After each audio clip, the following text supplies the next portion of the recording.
नमो नमः, हार्दिक अभिनंदन। स्वागत आप सभी का एक बार फिर अपने संस्कृत व्याकरण के चैनल पे। और आज की क्लास में हम पढ़ेंगे, बहुत ही सरल सा सूत्र है, बहुत ही ज्यादा यहाँ पे एक्सप्लेनेशन करने की यहाँ पे इसको आवश्यकता नहीं है, कठिनता कुछ भी नहीं है। अगर हम इसको आसानी से समझेंगे ना तो बहुत सरल शब्द है और सरल सूत्र है। इसको उदाहरण भी बहुत से सरल ही है। तो शुरू करते हैं अपना सूत्र। सूत्र है अपना पादः पत। दो ही शब्द है इसके अंदर, पादः और पत। ठीक है, पदच्छेद करने की आवश्यकता नहीं है। वैसे पादः पत दोनों ही यहाँ पे अलग अलग पद है। सूत्र का मेन उद्देश्य है, यदि पाद शब्द कहीं पर भी आता है तो उसको पद आदेश होता है। पाद कहीं पे है तो उसको पद आदेश ये सूत्र करता है। एक छोटी सी इसकी शर्त है कि वो बस वह संज्ञा उसकी होनी चाहिए, बस यही शर्त है, वह संज्ञक होना चाहिए। और कहीं पे पाद शब्द आ गया है तो उसको पद आदेश ये सूत्र कर देता है। वृत्ति अगर हम पढ़ते हैं तो कुछ भी यहाँ पे स्पेशल नहीं है, जो यहाँ पे ऊपर मैंने बताया सेम वही चीजें यहाँ पे लिखी हुई है। देखो, पाद शब्दांतम यद अंगम भम तद अवयवस्य पाद शब्द से पद आदेश है। एक बार और पढ़ देता हूं मैं। पाद शब्दांतम, पाद शब्दांतम यानी ऐसा शब्द जिसके अंत में पाद हो।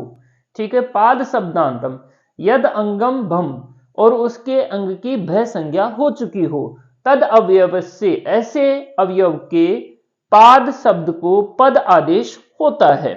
ठीक है, तो कोई भी कठिनता बिल्कुल भी यहाँ पे नहीं है कि जो भय संज्ञक होगा और उसके अंत में यदि पाद शब्द है तो उसको पद आदेश ये सूत्र कर देता है। ठीक है, भय संज्ञक पाद शब्द को पद आदेश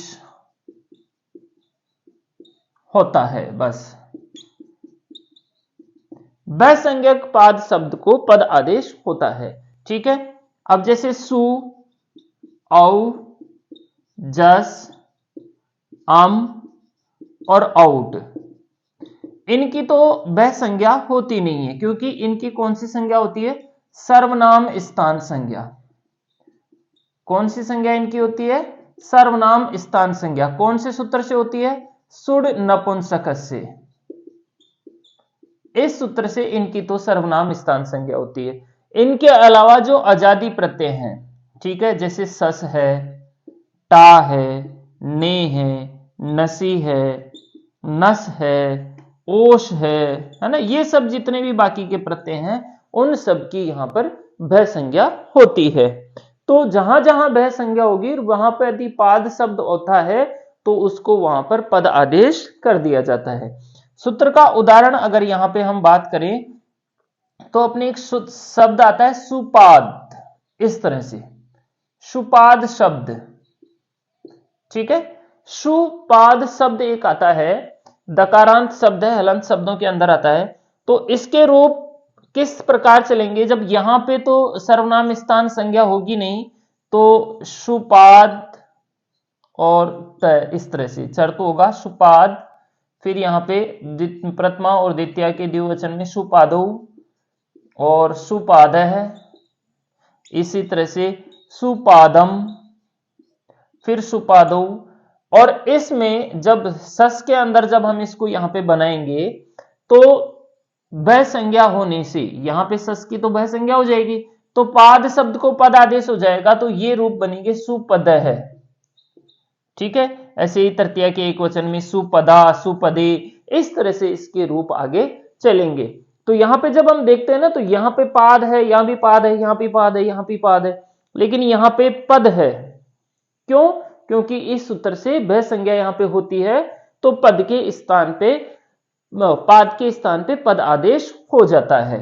ठीक है, इसके हमारे सिलेबस में अगर हम सिद्धियों की बात करें तो ये सिद्धि हमारे हैं, ये भी हमारे है, ये भी हमारी, ये चार सिद्धियां हमारे सिलेबस के अंदर आती है।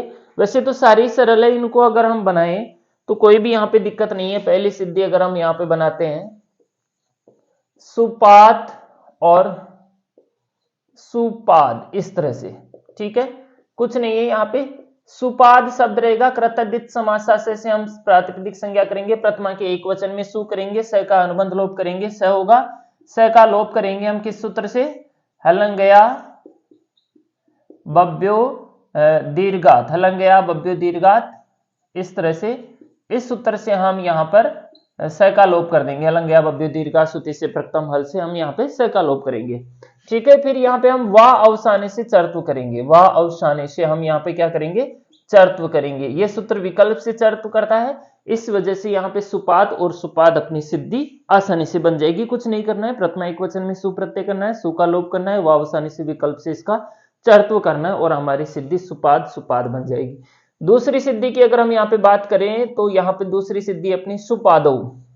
ठीक है, सुपादौ सिद्धि ये बहुत ही सरल सिद्धि है, इससे सरल तो कुछ हो ही नहीं सकता कि सुपाद शब्द रहेगा और प्रथमा और द्वितीय के द्विवचन में कौन सा प्रत्यय हो जाएगा, औ। दोनों को मिला दो, बताओ है कि नहीं सरल। इतनी सरल सिद्धि है, परीक्षा में आ सकती है ना, मजा आ जाए, तुम्हारे आनंद हो जाए। इतनी सरल सिद्धि कैसे आ सकती है ना, आ भी सकती है, सरल भी आती है कई बार। तो याद रखना है इसको, ऐसे कंफ्यूज नहीं होना है।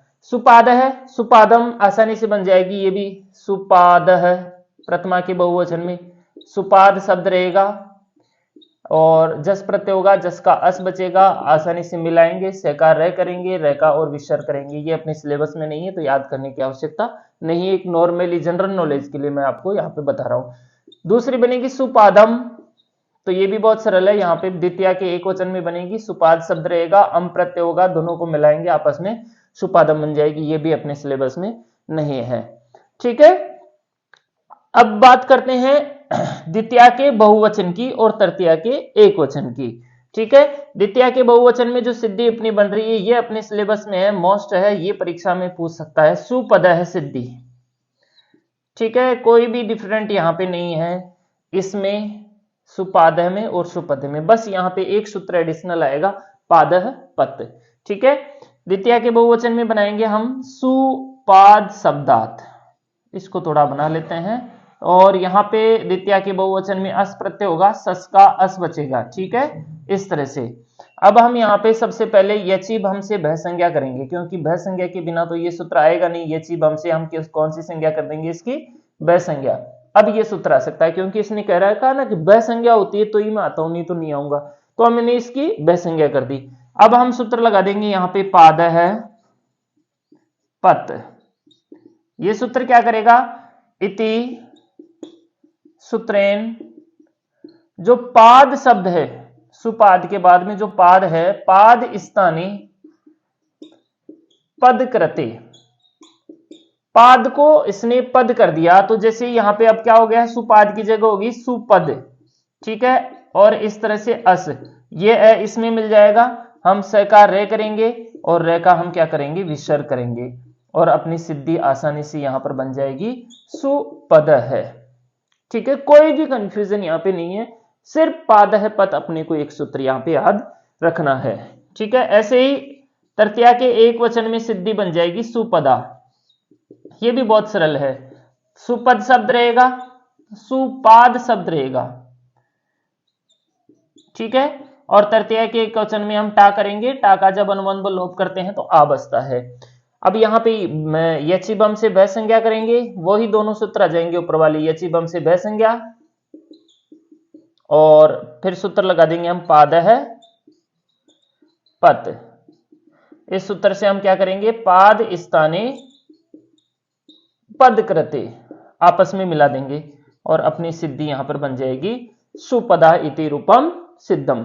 तो सुपद शब्द से बनने वाली सिद्धियां याद रखनी है, 4 सिद्धि अपने सिलेबस में है, सुपाद, सुपाद, सुपादौ, सुपद है और सुपदा। सुपाद, सुपादौ, पाद अगर आता है तो कुछ नहीं करना अपने को, ये दोनों सिद्धियां अपने सिलेबस में है और ये दोनों सिद्धियां अपने सिलेबस में, कुछ नहीं करना। ये भी बहुत सरल है और ये भी बहुत सरल है, बस अपने को इतना से याद रखना है कि सुपाद शब्द रहेगा और भय संज्ञा होती है तो वहां पे पाद पद आ जाता है, नहीं तो सरल से बन जाएगी आसानी से।